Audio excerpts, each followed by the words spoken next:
Boa noite a todos. Muito feliz por estar mais uma vez nesta casa de orações.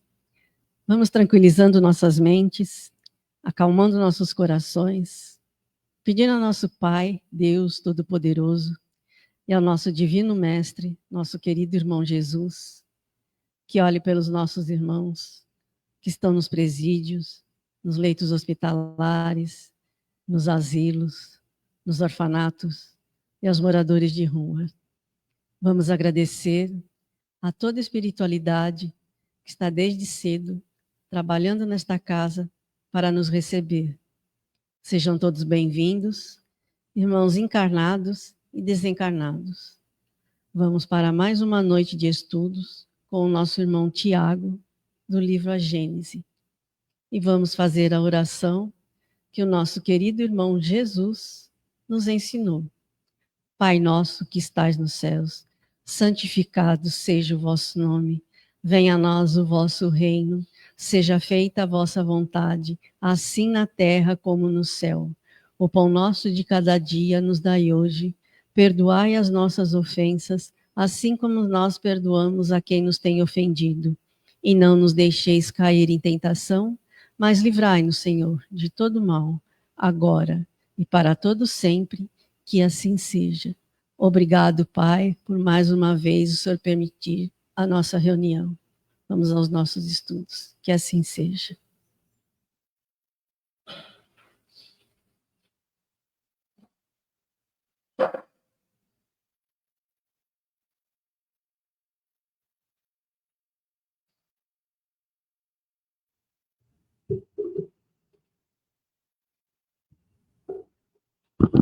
Boa noite a todos. Boa noite, pessoal de casa que nos acompanha. Hoje nós vamos dar sequência ao estudo do livro A Gênese, os Milagres e as Predições segundo o Espiritismo.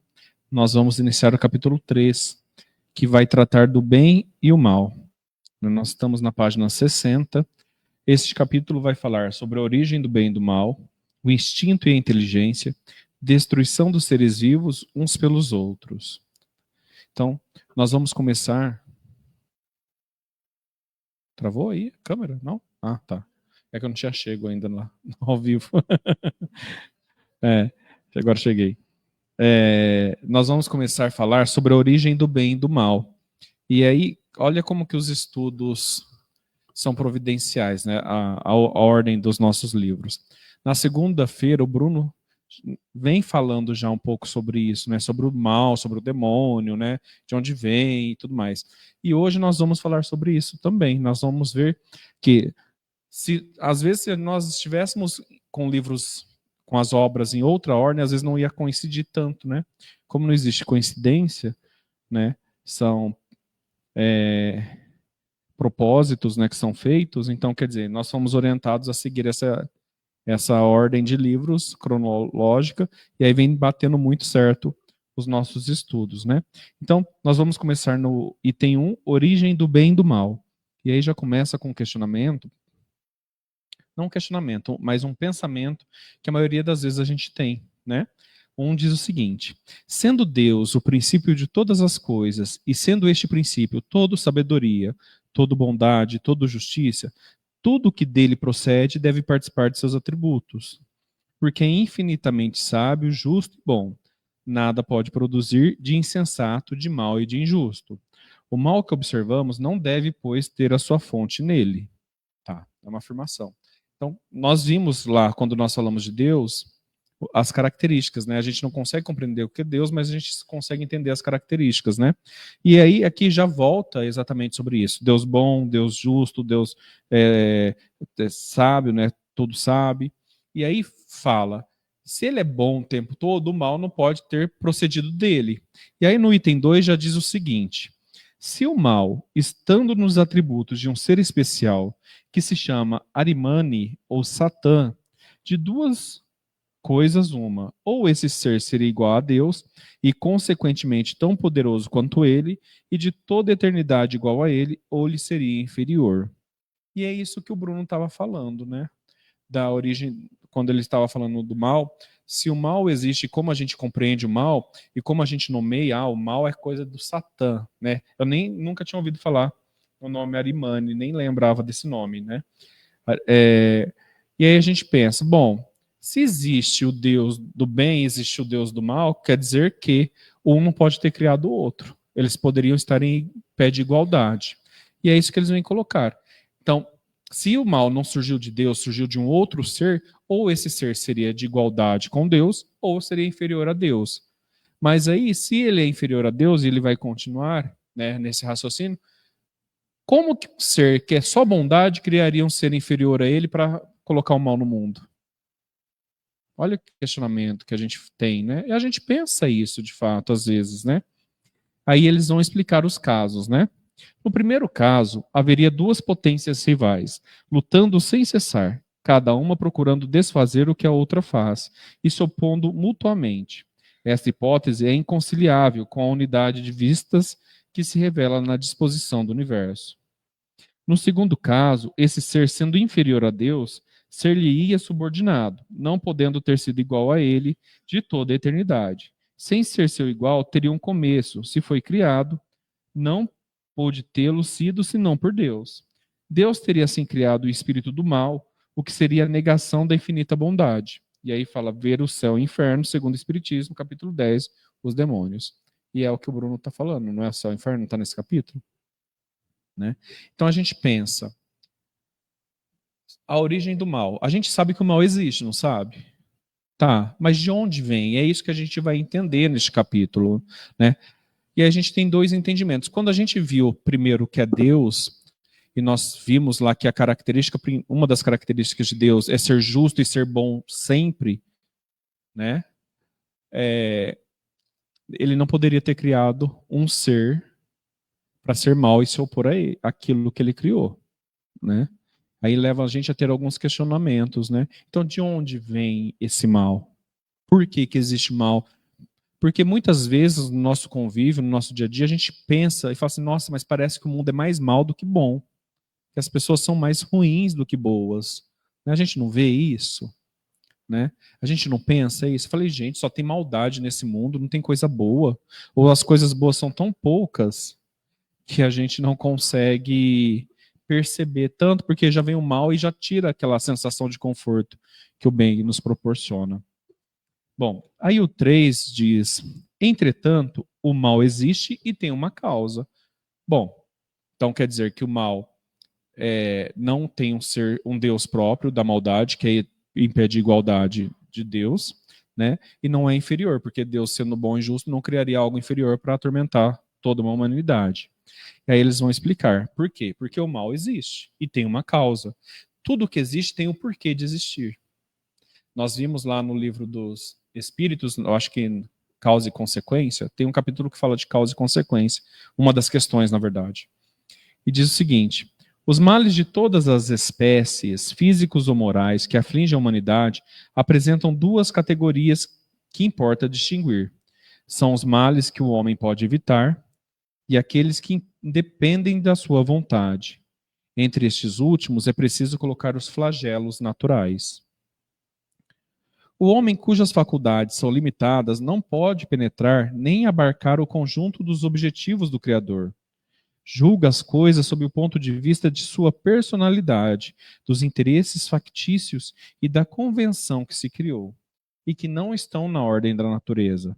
Por isso é que ele acha frequentemente mal e injusto o que acharia justo e admirável se lhe visse a causa, o fim e o resultado definitivo.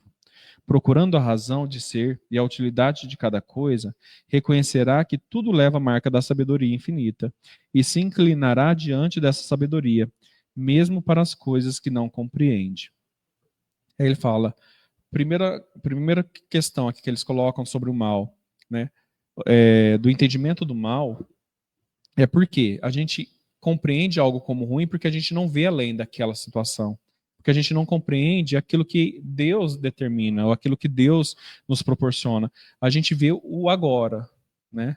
Aí eles até colocam, se nós conseguíssemos ver a causa, o fim, o resultado de tudo isso, às vezes a gente não se preocupava com aquele pequeno mal-estar momentâneo. E aí leva uma reflexão. nós sabemos que todos nós, como diz o Éder, cansa de dizer, nós estamos condenados a ser felizes. Esse é o final, não é? Esse é o nosso fim. Nós sabemos disso, nós acreditamos nisso, né? E aí, nós temos compreensão disso, da finalidade, porém, nós não enxergamos essa finalidade, porque ainda é muito distante de nós, da nossa capacidade de compreensão. E por isso que a gente enxerga muito mal. Então, por isso que nós potencializamos tanto as coisas ruins que acontecem na nossa vida, ao invés de deixar que elas passem. Porque se eu sei que meu final é ser feliz, o que é uma perturbaçãozinha ou outra? Ela é passageira. É porque a gente sabe também aquele outro ditado, que é tudo passa, isso também passa, né? Então tudo passa na nossa vida. O que não vai passar é a felicidade definitiva. Porque a felicidade momentânea, ela também é passageira.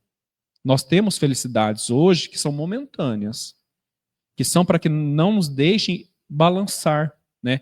Fraquejar no nosso convívio, no nosso desenvolvimento, no nosso crescimento. Então a gente precisa dessas pausas, né, de felicidades que são momentâneas. Mas a felicidade definitiva, que é aquela de estar na presença do Pai, né, de ter total compreensão de tudo, de ter vivenciado e passado por todas as situações necessárias, essa não é passageira, essa é eterna, né? Então, se nós enxergássemos, entendêssemos isso, nós não valorizávamos tanto as coisas ruins que nos acontecem. E aí entra na questão, por que o mal existe? Porque a gente vê esse mal por conta da nossa falta de compreensão do todo. De todo o processo. Todo o processo de crescimento que nos acomete, que vai nos alcançar a plenitude. Bom, 4. O homem recebeu em herança uma inteligência com a ajuda da qual pode conjurar, ou pelo menos grandemente atenuar os efeitos de todos os flagelos naturais. Quanto mais ele adquire saber e avança em civilização, menos esses flagelos são desastrosos. Com uma organização social sabiamente previdente, poderá mesmo neutralizar-lhes as consequências quando não puderem ser inteiramente evitadas. Assim, para esses mesmos flagelos que têm a sua utilidade na ordem da natureza e para o futuro, que ferem no presente, Deus deu ao homem, pelas faculdades com as quais dotou o seu espírito, os meios de paralisar-lhes os efeitos. Assim é que ele saneia os continentes insalubres, neutraliza os miasmas pestilentos, fertiliza as terras incultas e habitações mais sadias, mais sólidas para resistirem aos ventos, tão necessários para a depuração da atmosfera que se coloca ao abrigo das intempéries. Foi assim, enfim, que pouco a pouco a necessidade fê-lo criar as ciências com a ajuda das quais melhora a habitabilidade do globo e aumenta a soma do seu bem-estar.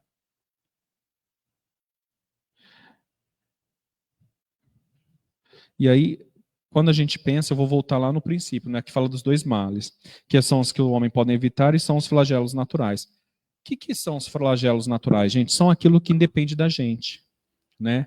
São as doenças que surgem, são os efeitos que a natureza vem, que são os terremotos, os vulcões, os maremotos e tudo mais, né?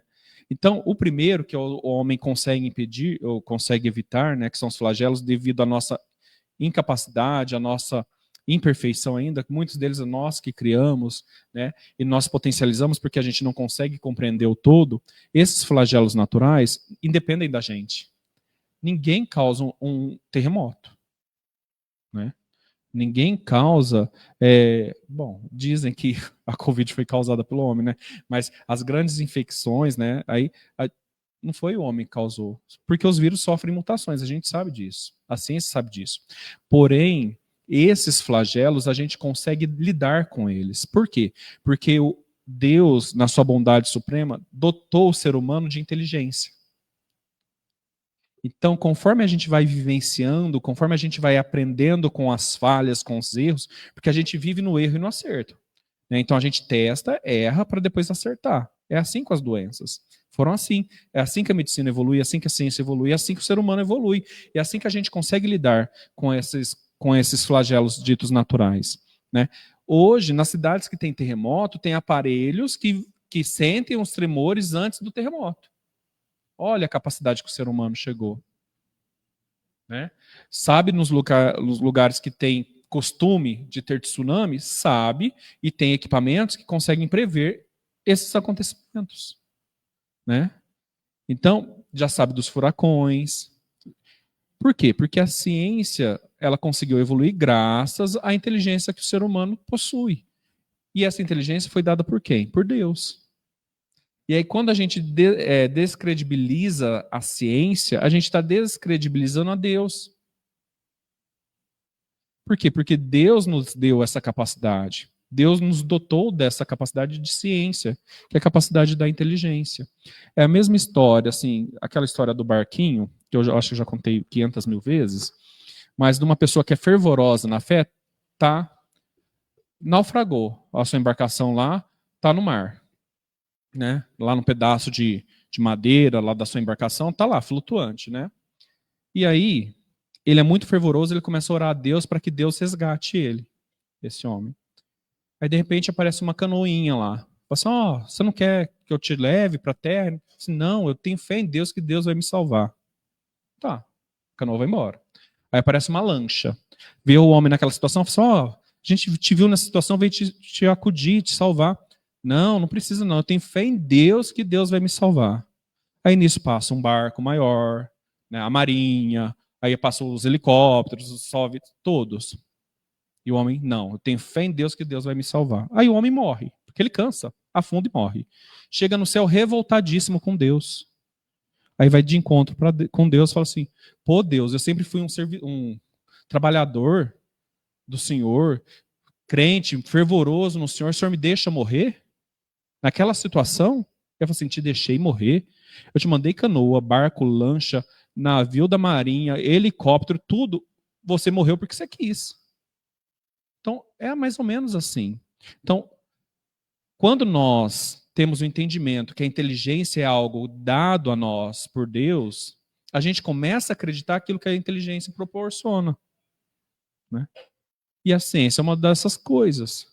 Então, os flagelos naturais, a gente consegue lidar com esses males graças à evolução da nossa inteligência. Tem coisas que a gente não consegue evitar ainda hoje. Porém, nós futuramente, quem sabe, conseguiremos, porque nós vamos evoluir com tudo isso. Lembrando que a gente vivencia naquela questão do erro e do acerto, né? Do teste. Bom, 5.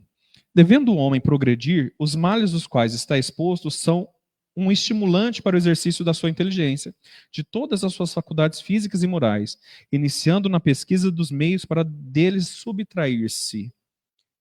E aí, olha lá, de novo, os males aos quais está exposto são um estimulante para que o homem evolua. Por que a gente passa tanto percalço, gente? Porque se fosse tudo a mil maravilhas, a gente ficava de boa. A dor faz a gente ir atrás, porque a dor não é confortável. Ninguém gosta de sentir dor. Se eu tivesse tudo bem, eu iria ao médico? Não, eu vou ao médico quando não está bem, não é? É a mesma coisa. Então, o que vai me fazer crescer, o que vai fazer eu sair do lugar é o desconforto. Algo que me causa desconforto vai fazer com que eu busque uma situação melhor. E é por isso que eu preciso estar sempre nesse desconforto, porque eu sou imperfeito. Porque um pouquinho que a vida fica boa, eu me acomodo. E se eu me acomodar, gente, eu não evoluo. Porque ninguém cresce parado. A gente precisa estar em constante movimento. E é isso. Esse é o entendimento. Porque nós estamos nesse planeta de provas e expiações que é extremamente necessário, importante, para essa etapa nossa de crescimento. Para que a gente dê o salto maior, né, no nosso processo evolutivo. Se não tivesse nada a temer, nenhuma necessidade o levaria à procura dos meios, seu espírito se entorpeceria na inatividade, não inventaria nada e não descobriria nada. A dor é o aguilhão que impele o homem para a frente, no caminho do progresso. É isso. Aquelas pessoas, porque tem gente nesse mundo ainda que assim, não, tá tudo bom, tá tudo bem, que não sei o que, não se conforma, se conforma com tudo, não se move para nada. Gente, essas pessoas estão estacionadas. Elas não estão crescendo. Ah, mas eu tenho que procurar as coisas que vai dar complicação na minha vida. Gente, eu só consigo lidar com o outro se eu conviver com o outro. Se eu não conviver com o outro, eu não vou saber lidar com as pessoas. Eu preciso saber mexer com eletricidade quando me falta energia alguma vez em casa.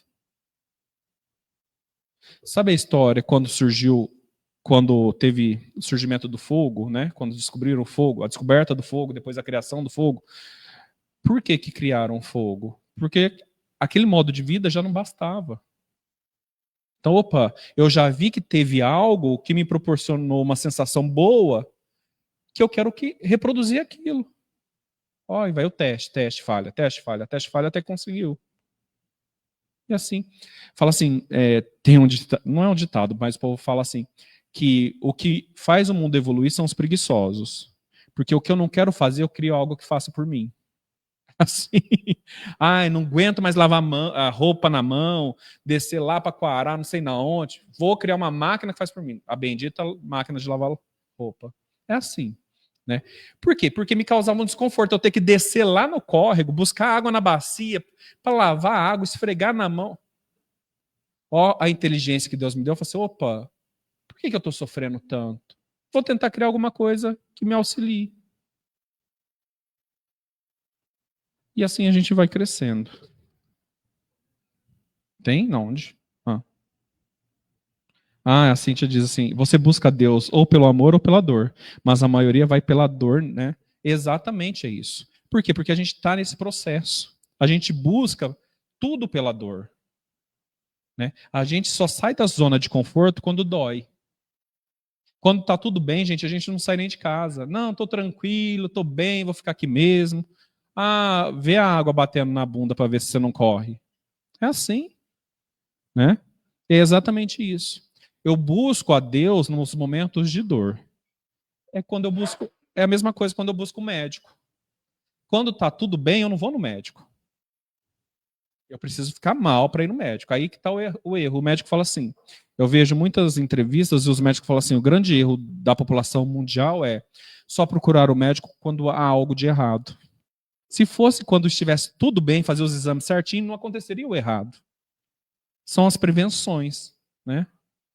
E a mesma coisa, se eu fosse atrás de Deus, os ensinamentos de Deus, seguir Deus, tudo aquilo que vem ser demonstrado, exemplificado por Jesus, na nossa vida inteira, eu não precisaria correr no desespero.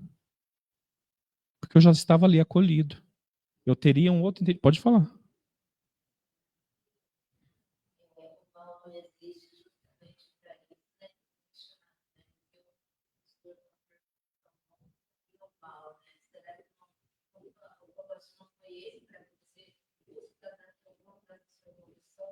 Ah, então, aí tem um questionamento aqui da nossa irmã Luciana.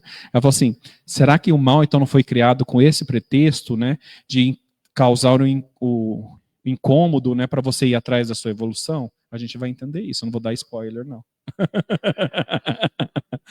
Né? Mas, olha lá, a gente tem questionamentos que são muito importantes, né, para o nosso entendimento da nossa vida. E aí, dando continuidade, que eu acho que eu já voltei, já sei. 6. Mas os mais numerosos males são aqueles que o homem cria para si mesmo, pelos seus próprios vícios, aqueles que provêm do seu orgulho, de seu egoísmo, de sua ambição, de sua cupidez, de seus excessos em todas as coisas. Aí está a causa das guerras e das calamidades que elas arrastam, dissensões, injustiças, opressão do fraco pelo forte, enfim, a maioria das doenças. Deus estabeleceu leis plenas de sabedoria, que não têm por objetivo senão o bem. O homem encontra em si mesmo tudo o que é necessário para segui-la. Sua rota está traçada pela sua consciência. A lei divina está gravada no seu coração. E além disso, Deus o chama sem cessar através do seu Messias dos seus Messias e profetas, por todos os espíritos encarnados que receberam a missão de esclarecê-lo, moralizá-lo, melhorá-lo, e nestes últimos tempos pela multidão de espíritos desencarnados que se manifestam por toda parte. Se o homem se conformasse rigorosamente com as leis divinas, não há dúvida de que evitaria os mais pungentes males e que viveria feliz sobre a terra. Se não faz, em virtude do seu livre-arbítrio. Não, se não faz, é em virtude do seu livre-arbítrio. E disso sofre as consequências. Isso está no Evangelho segundo o Espiritismo, capítulo 5. Números 4, 5, 6 e seguintes. Aí, 7. Mas Deus, cheio de bondade, colocou remédio ao lado do mal, quer dizer, do próprio mal passa a ir o bem. Chega um momento em que o excesso do mal moral se torna intolerável e faz o homem sentir o desejo de mudar de caminho. Instruído pela experiência, é compelido a procurar um remédio do bem, sempre por efeito do seu livre-arbítrio. Quando entra num caminho melhor, é pelo fato da sua vontade e porque reconheceu os inconvenientes do outro caminho. A necessidade o constrange, pois, a se melhorar moralmente. Para ser mais feliz, como esta mesma necessidade o constrange a melhorar as condições materiais da sua existência. Número 5. E aí a gente vê, né, como eu tinha falado no começo, a maioria dos nossos males, quem cria somos nós. Nós criamos os nossos males. E aí nós criamos por conta do orgulho, da vaidade, aí ele enumera um monte de, né, do egoísmo e tudo mais. Isso faz parte do nosso conhecimento de si. Porque a gente é assim, né? A criança, quando ela começa a entender o meio que ela está, ela começa a ser egoísta, né? Ela não quer dividir as coisas, ela é manhosa, ela é orgulhosa, ela acha que o dela é melhor que o dos outros, ela esnoba. A gente é o reflexo disso ainda, porque ela está em formação. Nós somos seres em formação, né? Nós criamos esses males. Só que chegam tal... E esses males são criados por nós por conta do nosso livre-arbítrio. A gente tem a escolha. Deus nos criou puros e ignorantes, simples e ignorantes, puros não, simples e ignorantes, e a gente vai crescendo conforme o nosso convívio. E quando a gente começa a ter entendimento, nós ganhamos o livre-arbítrio. Ó, agora você vai seguir o seu caminho. Porém, tudo tem consequência. Né? Tudo que você faz tem as consequências aí. E aí, quando eu vejo que as consequências estão pesadas, eu falo assim, opa, eu preciso mudar. E aí é onde entra na questão. Se não vai pelo amor, vai pela dor. Se eu estou fazendo, tá do mesmo jeito, uma hora eu vou querer mudar. Porque eu falo assim, gente, não dá, não consigo mais.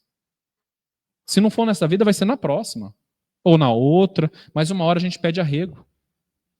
A gente não aguenta viver no sofrimento. E aí a gente sabe aquela situação, a gente vivencia aquela situação, a gente não quer aquela situação, a gente vai fazer de tudo para mudar aquela situação. Pode.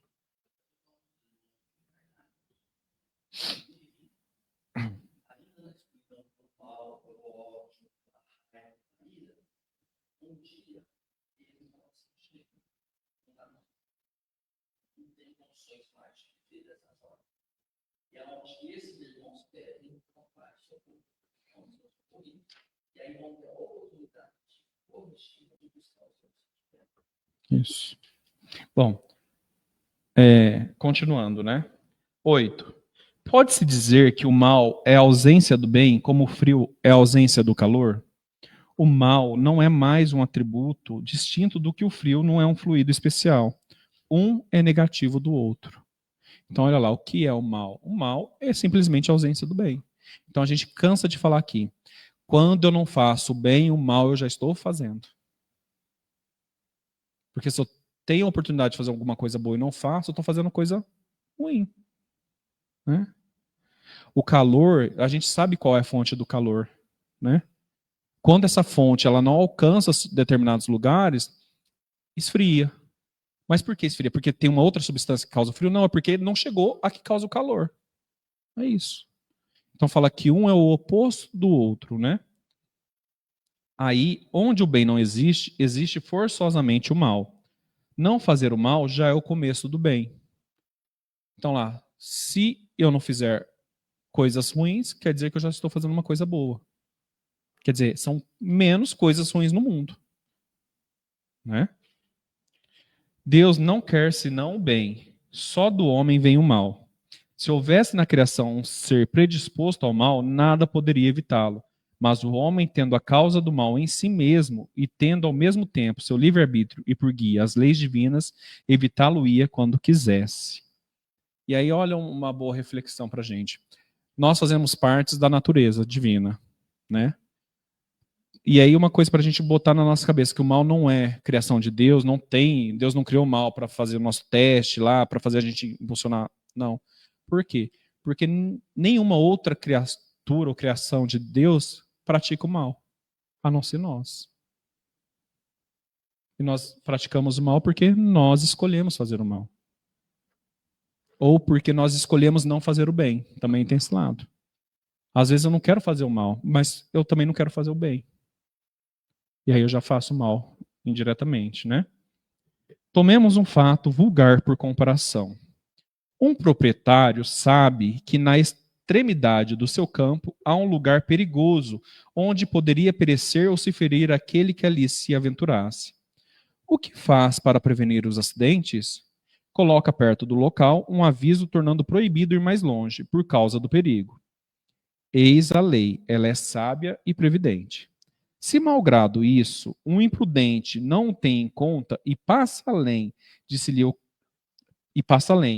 lhe ocorre algo mal, a quem pode imputar, senão a si mesmo? Assim ocorre com todo o mal. O homem o evitaria se observasse as leis divinas. Deus, por exemplo, colocou um limite à satisfação das necessidades. O homem é advertido pela saciedade. Se ultrapassa esse limite, o faz voluntariamente. As doenças, as enfermidades, a morte que lhe podem ser consequentes são, pois, o fato da sua imprevidência e não de Deus. E é isso. Aí, quando eu estava lendo isso aqui, eu lembrei de uma situação. Eu sou muito catastrófico, eu acho, algumas vezes. Eu lembro que a gente foi viajar para perto de Delfinópolis, Passos, ali, como chama aquela cidade mesmo? Capitólio. A gente foi viajar para Capitólio. E aí em Passos tem um passeio, tem um penhasco lá, tipo um canyon lá, tem Passos. E aí tem uma cerca. Porque as pessoas tão imprudentes, elas iam muito na beirada e houve algumas mortes, né? Então, o que a prefeitura fez? E o meio ambiente colocou grade, né, corrimão ali para a pessoa não passar dali. Aí a gente está lá bonito e belo, chegando, eu chego nesses lugares assim, o corrimão ali, eu chego aqui, né? Faço assim para ver, porque eu não tenho coragem. O único medo que eu tenho é de altura. Aí um infeliz, vamos tirar foto. Ele não se contenta chegar na beirada. Ele passa por cima, aí tem umas pedras mais ou menos, ele vai lá numas pedras mais embaixo para ficar bonito na selfie, na foto que o outro vai tirar. Eu já fico revoltado. Eu já me dá vontade de querer jogar ele lá de cima. Porque eu falo assim, esse infeliz vai cair, vai morrer bem agora que eu tô aqui vendo, vai acabar com o meu passeio. Então eu que empurrei ele. Eu fico assim, eu fico nesse ponto de nervosismo. Tamanho é meu medo. Eu queria jogar o rapaz lá. Já que você quer cair, vai acabar com o passeio de todo mundo, então cai de uma vez. Né? Nesse ponto, eu falo que eu sou catastrófico. Aí a ira supita na minha cabeça. Né? Mas quer dizer, se o infeliz cai de lá, de quem que é a culpa? Ele tá avisado que é perigoso. Sabe do histórico de acidente. Colocaram ali. É a mesma coisa. Então Deus coloca dentro de nós os nossos instintos, né? Aí ele até dá o exemplo da nossa saciedade aqui, que é um desses modos de prevenção. Se a gente ultrapassa, a culpa é nossa. É a nossa imprudência que faz isso. Porque nossa, tem tanto problema de saúde. Mas você cuida da sua saúde como deveria? Ou você comete excessos? Porque eu tenho o meu limite. Deus nos dá o limite que o corpo consegue suportar. Se a gente passa esse limite, tô novinho, tô indo bem. Mas e daqui a pouco? Né? Então são as imprudências. Então eu vou abandonar um serviço já amanhã. Viu? Lu, você dá aula 2 períodos? Não, eu falei, eu tô abandonando o serviço amanhã já. Vou aceitar meus limites. Eu sou totalmente imprudente com essas coisas, gente. Você tá mais prudente que eu. Bom. Não adianta. Bom, não adianta. Eu tô pensando aqui, eu também. 9. O mal sendo o resultado das imperfeições do homem e o homem sendo criado por Deus, Deus dir-se-á, se não criou o mal, pelo menos a causa do mal. Se houvesse feito o homem perfeito, o mal não existiria. Olha aí. Deus é culpado, porque se ele tivesse feito cada um de nós perfeito, não ia ter mal. Culpa de Deus. Não é? Se o homem tivesse sido criado perfeito, seria levado fatalmente ao bem. Ora, em virtude o seu livre-arbítrio, ele não é levado fatalmente nem ao bem nem ao mal. Deus quis que fosse submetido à lei do progresso, e que esse progresso fosse o fruto do seu próprio trabalho, a fim de que dele tivesse o mérito, do mesmo modo que carrega a responsabilidade do mal, que é o fato da sua vontade. A questão, pois, é saber qual é no homem a fonte da propensão para o mal. Aí tem o item 1. Mas aí a gente pensa, né? Isso eu já falei várias vezes. Nós fomos criados simples e ignorantes para que a gente consiga passar por tudo, crescer com o nosso mérito e compreender aquilo que é bem, aquilo que é ser feliz. Se não fosse assim, a gente não teria essa compreensão, né? A gente não saberia o que é felicidade. É a mesma coisa que aí muitos especialistas falam, porque que muitas pessoas não se saciam com nada nesse mundo. Sabe aquelas pessoas que nada tá bom, nada faz bem, sempre quer mais, aí consegue aquele lá e não fica feliz, aí vai atrás, ela batalha, mas nunca tá feliz, nunca tá satisfeita. Aí os cientistas falam, porque essas pessoas provavelmente tiveram tudo o que elas quiseram. Então elas não sabem o que é o poder da conquista, das coisas iam acontecendo. Né? É a mesma coisa, se Deus tivesse criado a gente perfeito, já, puro, feliz, qual seria o mérito disso? Será que nós saberíamos lidar com essa felicidade? Será que nós sentiríamos a felicidade verdadeiramente? Né? E aí o item 1 que eles falam diz o seguinte: o erro consiste em pretender que a alma tenha saído perfeita das mãos do Criador, ao passo que este, ao contrário, quis que a perfeição fosse o resultado da depuração gradual do espírito e sua própria obra. Deus quis que a alma, em virtude do seu livre-arbítrio, pudesse optar entre o bem e o mal, e que ela chegasse aos seus fins últimos por uma vida militante e resistindo ao mal. Se tivesse feito a alma perfeita como ele, e que saindo das suas mãos a tivesse associado à sua beatitude eterna, não teria feito a sua imagem, mas semelhante a ele mesmo. E aí tem no Bonami, Juízo de Instrução, a razão do Espiritismo, no capítulo 6. E aí o último item, que é o 10 para encerrar. Se estudam todas as paixões e mesmo todos os vícios, vê-se que tem seu princípio no instinto de conservação. Este instinto está com toda a sua força nos animais e nos seres primitivos, que mais se aproximam da animalidade. Aí só ele domina, porque neles não há ainda por contrapeso o senso moral. O ser ainda não nasceu para a vida intelectual. O instinto se enfraquece, ao contrário, à medida que a inteligência se desenvolve, porque esta domina a matéria. Então lá, em certos momentos somos instintivos. Nós nascemos com instinto aguçado, instinto de sobrevivência, todo mundo tem, né? Então o bebezinho chora porque ele necessita de alguma coisa, é um instinto, porque ele é dependente do outro ser, né? Mas conforme a gente vai criando independência, ou a gente vai tendo controle de nós mesmos, esse instinto vai diminuindo, ou deveria diminuir, né? Porque tem gente que age parecendo um bicho, né? Porque a inteligência ela tem que avançar, né? E aí o que acontece? Quanto mais nós evoluirmos, quanto mais a gente alcançar a nossa perfeição, né? Com cada passo, cada degrau que a gente for crescer, esse instinto não vai ser tão necessário, porque a inteligência já vai comandar o nosso desenvolvimento, o nosso entendimento, né? O destino do homem é a vida espiritual, mas nas primeiras fases da sua existência corpórea não há senão necessidades materiais a satisfazer, e para esse fim o exercício das paixões é uma necessidade para a conservação da espécie e dos indivíduos materialmente falando. Mas saindo desse período há outras necessidades primeiro semi-morais e semi-materiais, depois exclusivamente morais, e então, quando o espírito domina a matéria, se lhe sacode o jugo, avança no caminho providencial e se aproxima da sua destinação final. Se, ao contrário, se deixa dominar por ela, se atrasa, assimilando-se ao animal.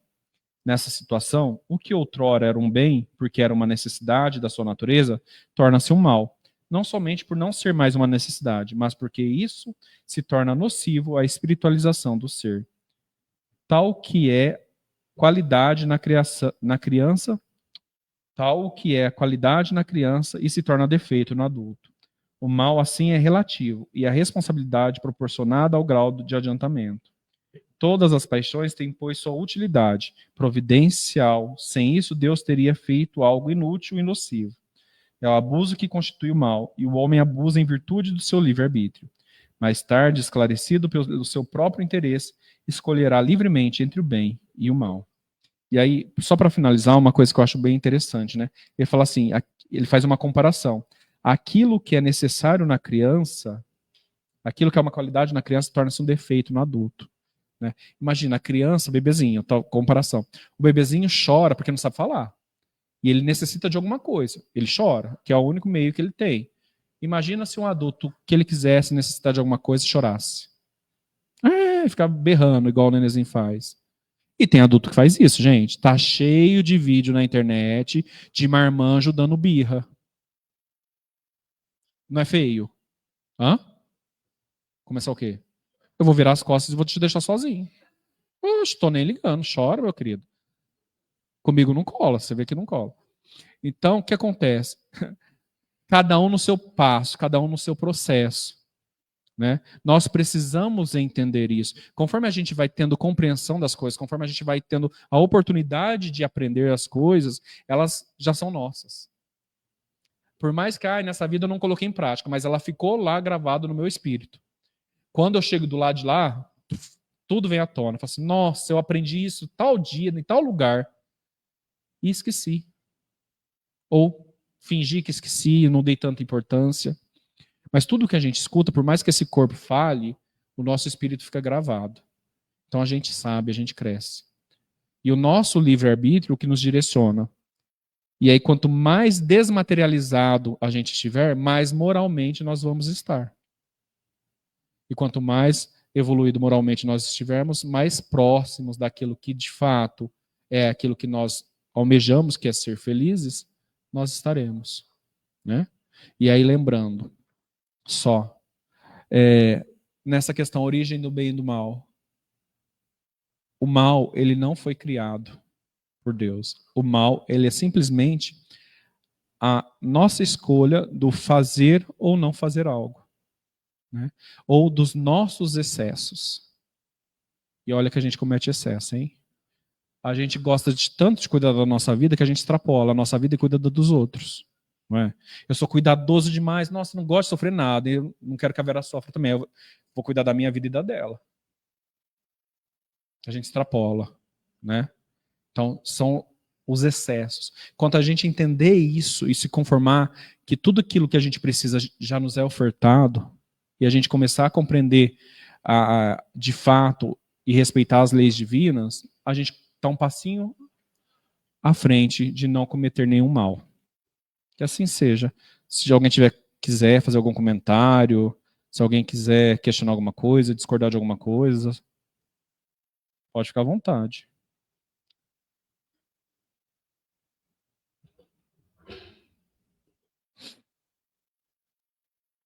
E o interessante é que o próximo intertítulo é Instinto e a Inteligência, né? Que é a sequência. Bom, nós vamos então encerrar o nosso estudo de hoje. Tem algum recado, Éder? Não? Nós vamos agradecer então a presença de cada um dos nossos irmãos aqui presentes, encarnados e desencarnados, os nossos irmãos de casa que nos acompanham sempre, todos os dias, né? Aqueles irmãos que nos assistem e que não deixam o seu boa noite, ficam meio com vergonha, ou que vão assistir depois e chegam até nós, falam que assistiram e tudo mais. Nosso muito obrigado sempre. Então nós vamos fechar os nossos olhos, vamos tranquilizar nosso coração, agradecer ao Pai misericordioso por mais esta oportunidade que nos foi concedida de estarmos na sua presença, de estarmos aqui nesta casa de oração, aprendendo um pouco mais sobre os vossos ensinamentos e que possamos assimilá-los. E aí, através destes aprendizados, possamos ter escolhas conscientes na nossa vida, nessa nossa jornada, a fim de alcançarmos a glória da vossa felicidade. Pedimos ao Pai misericordioso por todos os nossos irmãos necessitados, por aqueles que se encontram enfermos, por aqueles que se encontram sem esperança, sem fé, por aqueles que não encontram mais o caminho, não sabem por onde prosseguir, que Deus possa auxiliar estes nossos irmãos através dos nossos irmãos espirituais, direcionando novamente ao caminho do amor, do aprendizado, da caridade. E assim, encerramos o estudo dessa noite, fazendo juntos a oração que nosso irmão Jesus nos ensinou. Pai nosso que estais no céu, santificado seja o vosso nome, venha a nós o vosso reino, seja feita a vossa vontade, assim na terra como no céu. O pão nosso de cada dia nos dai hoje, perdoai as nossas ofensas, assim como nós perdoamos a quem nos tem ofendido. E não nos deixeis cair em tentação, mas livrai-nos, Senhor, de todo mal, agora e para todo sempre, que assim seja. Que assim seja. Um grande abraço a todos, até sexta-feira com o nosso irmão Éder e o livro Evangelho segundo o Espiritismo. Até lá.